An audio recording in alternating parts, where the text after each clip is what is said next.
Hi, in this video we're going to use a protractor to measure a non-reflex angle. Now what do I mean by protractor? It's this thing you can see on my screen here.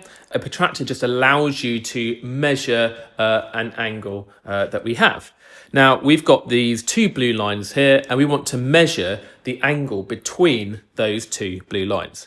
Now what you do is you kind of put the center of your protractor, and by the center I mean where all those lines on the protractor meet. So you can see I'm going to put that center here, this black dot, on the point where we want to measure the angle. So it's where the two blue lines meet. Now, in order to measure the angle on the protractor, we need to have the angle of 0, which you can see on the left, at either of those blue lines. So it could be that I have the 0 on the left blue line, or I could have the 0 on the right blue line. So let's just say that I have it on the right blue line.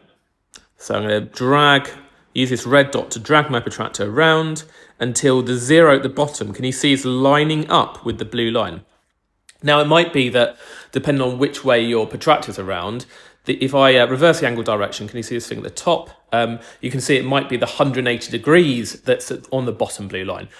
So if that's the case, you can always just reverse the direction by sliding that thing at the top. And now the 0 degrees is on the bottom blue line.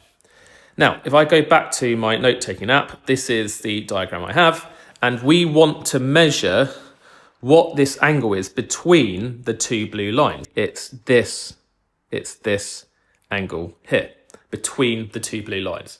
Now, if we follow the end of the blue line, we can see, okay, we've got the 0 here. And then what we do is we just kind of read off the scale on the protractor. So kind of rotating around until we get to the other blue line here. Yep. And then all we need to do, if I just write out the last line, we need to read off what this value is here on our protractor. What angle is it? Now I can see that looks about kind of 66 degrees. And so the angle we want, the angle we've measured between those two lines is 66 degrees.